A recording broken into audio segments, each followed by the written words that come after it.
Hello mga kabibig! Welcome back sa ating bagong YouTube channel. Ito ang pinakamaingay ng YouTuber sa balat ng YouTube. Ako si Kabibig, maglabag-labag na tao with evidence. Good news!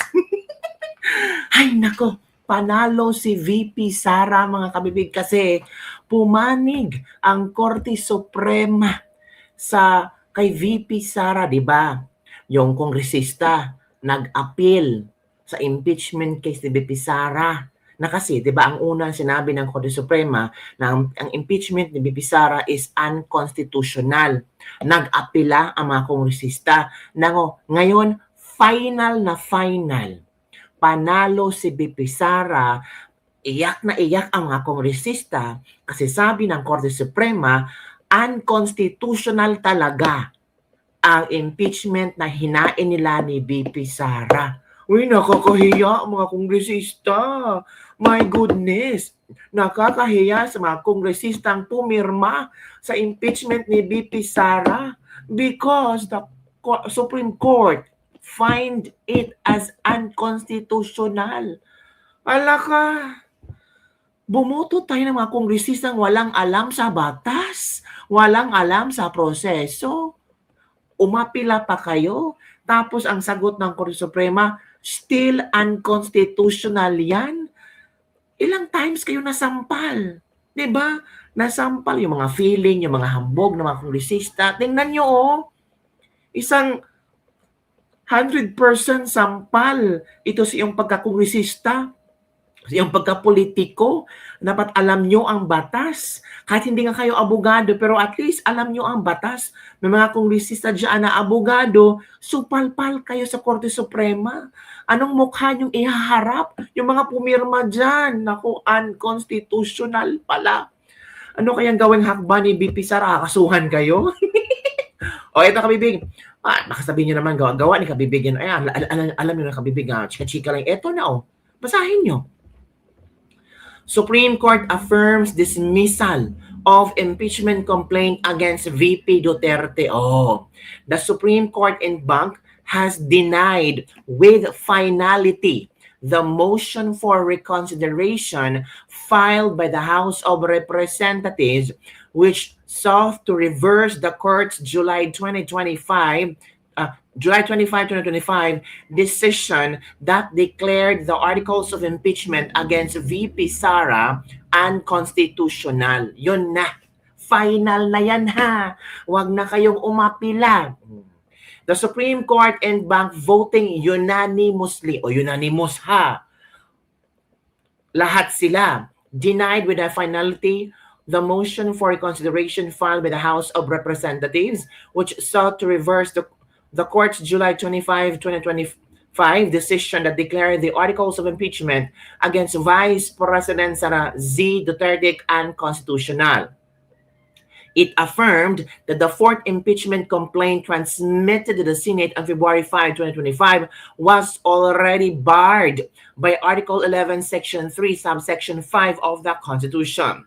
The Supreme Court clarified the following points. First, the first three impeachment complaints filed in accordance with the first mode of initiating an impeachment, that is Article 11, Section 3, Subsection 2, were not placed in the order of business within the required 10 session days. Yan na, dun pala.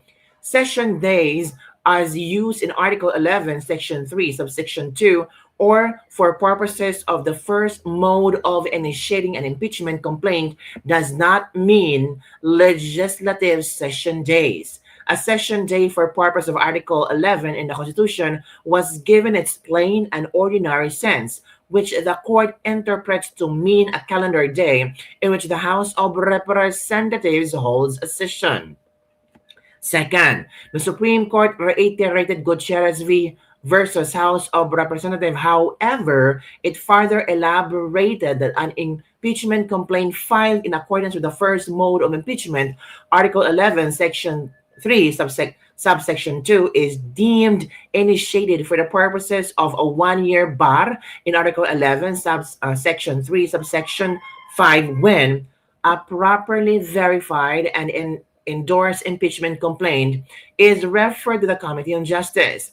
B. A properly verified and endorsed impeachment complaint is not placed in the order of business of the House of Representatives within 10 session days or referred to the Committee on Justice after it has been put in order of business within 3 session days as required by Article 11, Section 3 subsection 2 of the Constitution, or no articles of impeachment are transmitted to the Senate before the House of Representatives adjourns sine die. This means that the initiation of the impeachment complaint must occur during the term of Congress. O ano na, kumusta na yung mga nagre-react ng forthwith dyan? Korte Suprema na, ang daming nilista ng Korte Suprema na kamalian noong nag-submit kayo ng impeachment kay VP Sara. Ito na, pangatlo. Third, the Supreme Court affirmed the power of the House of Representatives to promulgate its own rule on impeachment. However, ito na, it's clarified that Section 2 of the House Rules, as it is currently worded, requires the referral to the Committee on Justice even when filed through the second mode. The second mode is provided in Article 11, Section 3, subsequent 4 of the Constitution, where the endorsement of at least 1/3 of the members of the House of Representatives would be sufficient to transmit the articles of impeachment. O, yan mga kabibig ha. Ang haba kabibig, hindi ko lang basahin, pero wow, this is a winning moment of VP Sara Duterte. Palakpakan na natin dyan. Congratulations, VP Sara Duterte. I'm sure magagalit na naman yung mga yung mga uniping. Ito na. Ito na, oh. So ngayon, parang careful na yung mga magsusubmit ng impeachment case ni VP Sara, dapat na nilang i-follow na. I-follow na nila kung ano ang proseso. At alam naman natin nakahanda na daw yung iba magsumite ng anong tawag dito? Bagong impeachment case ni VP Sara at isali nila yung plunder case. Oo, yung plunder case nila kay VP Sara. Ano ba naman yan, mga kabibig? Nakakatawa. Yun talaga ang palagi lang sinasabi. Paano na ngayon? Parang nakakahiya. Nakakahiya to the max, to the power, to the X, na kung saan si VP Sara ay, tingnan nyo, unconstitutional. Ang nakakahiya nito, mga kabibig, yung mga yung tawag dito, yung mga congressman na pumirma. Hindi man lang that time sumunod sa tamang proseso, mga kabibig. So ano ang inyong reaction dito, mga kabibig? Nako po, paano na yan? Ay, nako, nakakahiya naman nito. Diba? So ano ang inyong reaction dito, mga kabibig? Palakpakan na ba to? Magsipalakpakan na ba tayo, mga kabibig? Wow, grabe ha. Congratulations, VP Sara. At maghintay tayo kung ano ang maging reaction ni VP Sara tungkol dito. Pero sabi naman ni VP Sara, I'm sure kung ito yung sabihin ng Korte Suprema, happy siya. Kasi talagang may justice. Talagang nakikita ng Korte Suprema kung ano ang tama at kung ano ang dapat i-correct para sa House of Representatives. Pero I'm sure VP Sara is also very ready kasi alam naman niya na later on, meron na namang impeachment case. Meron na namang impeachment case para sa kanya. Ano ba naman yan? Impeachment case na naman, mga kabibig. Naku po. Ay, nako. Ito na nga ang sinasabi natin. Yan. Congratulations again, VP Sara. Grabe. Oh, 'di ba? Makakatulog na ng tawag dito. Ay, basta, mga kabibig, congratulations again, VP Sara. Sa dami-daming problema ni VP Sara ngayon, alam natin na ito isang tagumpay sa kanila, mga kabibig. Tagumpay ito ni VP Sara, di ba? So ano kaya ang reaction ng ating mga netizen? Let the game begin. Oh, this ruling for the impeachment is our last year 2025. Tama po. Tapos wala pa siyang flood control anomaly. She's unstoppable. Sige lang, bugbugin nyo pa. Dadami pa. Lalo boboto dyan. Supreme Court is just reaffirming its previous ruling. February is just around the corner. Oh. So, sabi ng iba, reminders lang ito sa House of Representatives. Yun lang, the people's last resort. Ewan. Interesting to read. Ano kaya sabi? Then they will be done. Feb 26 na naman. Ang tanong ngayon, may pipirma pa ba sa 2026 impeachment? Wala na yung King Martin nila. Hindi na mahagilap from Juna Isabel Goliban.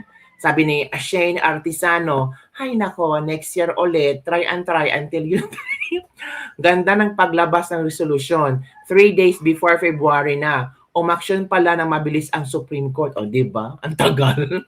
Nagbubunya mga didis. Akala nila ay napawalang sala na si Lustay. Ang di nila alam na reset lang ang pagkakataon na kasuhan siya ulit ng panibagong impeachment. Well, VP Sara is very ready for that. Di ba? Very ready si VP Sara on that matter. Ito pa. How about kay BBM? It was unanimous decision including the Pinoy and the Marcos appointees. Yes, mga kabibig. So, even though Pinoy and Marcos appointees sila, but we have to follow the rule. Iyak mga bangag, try again and again and again and again until old age. Confirming the mistake, sabi ni Danny De Los Santos. Takot lang ang kalaban si Sara. Be ready, 2028 is the final judgment. Oh. Tama ang Supreme Court dahil hindi sapat na basihan ang 125 million confidential funds dahil cleared na ang COA at may audit report pa. Yes, mga kabibig, yun na nga. Okay, balikan natin ha. Ito kabibig, may nakita akong video ni, ni Attorney Rowena Guanzon na kahit anong gawin nyo kay VP Sara, hindi nyo makakontrol ang tao na mahalin siya. Kahit ano pang ilalabas yung baho kay VP Sara, hindi nyo talagang kayang talunin si VP Sara because mahal na mahal siya ng maraming Pilipino. Yan ang hahanapin kung sino man ang pwedeng katunggali ni VP Sara. Yan ang isa sa qualities na hahanapin ni Marcos para maging katunggali ni VP Sara. So maghanap si Marcos ng katunggali. At kung kina Lenny naman, kina Risa, ay ewan ko kung meron ba. Ito kabibig ha. Basahin natin kabibig itong reaction ni Attorney Rowena Guanzon kay VP Sara. Grabe.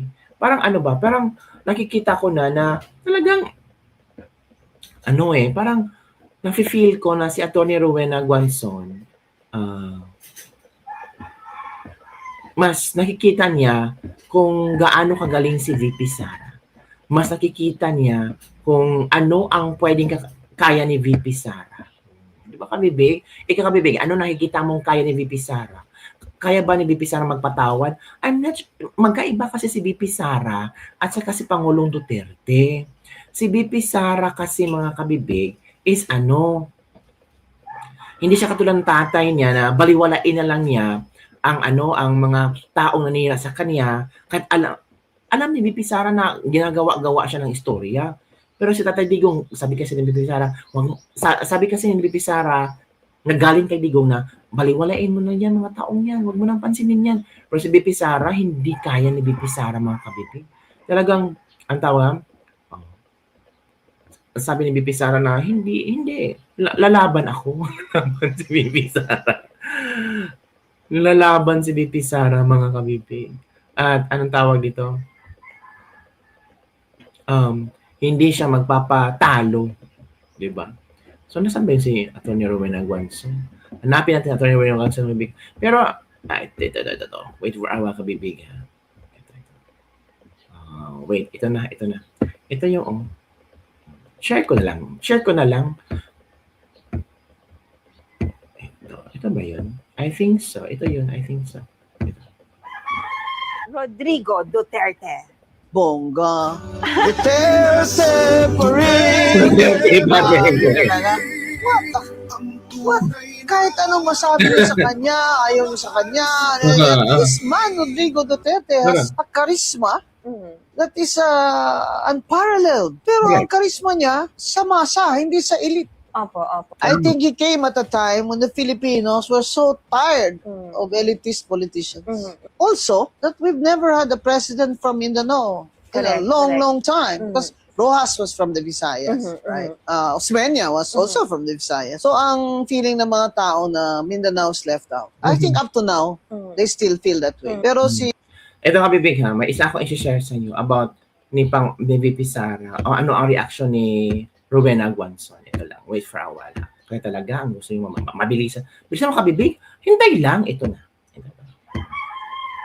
Ito yun. Itong, halata na ito na lahat ng Sara Duterte, kagaya ni Eric Yap, Mhm. Congressman Eric Yap, siya na naman ang sunod dyan. Mhm. O Pulong, Mhm. di ba? Mhm. Nandun din nila si Pulong, wala silang nakita. Mhm. Lahat ng mga Duterte, talagang titirahin nila. Mhm. Yung mga supporters ba? Mhm. Mhm. Para So si this is a Sara. never-ending Oh, wow. till 2028 2 years. And yet you see, look at Sara Duterte, Mhm. just playing with the kids, Yes. Correct. opening her Sa package from sa- Shopee. Yeah, You know? nag sa dagat po. Opo, Yeah, opo. Going around every provinces. Mm-mm. Mhm. So the question is, sino ang kandidato na makakakonect sa tao? People Correct. identify with her. Kasi kunyampo, I'll give you an image. Kung si John Vic Rimulya, candidate for president, will pick up a child who has Down syndrome. Di ba sasabihin mo, napaka-contrived naman ito. Ito, ma. Photo ops lang to, di ba? Kasi Photo hindi ops, naman yan tama. talaga mahilig sa bata eh. Alam ko may bata din siya. Nakakaloka.